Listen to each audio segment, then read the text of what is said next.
Den er også vildt lækker at se på.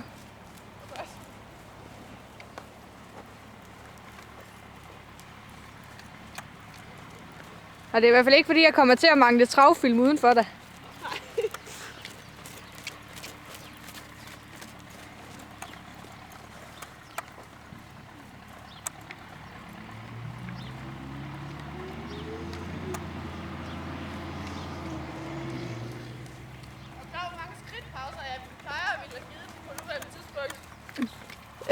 Jeg tror faktisk, jeg har en idé om det, men jeg kan godt se, hvis han ender med at gå agurk hver evig eneste gang, at du sætter ham i skridt og så i trav igen.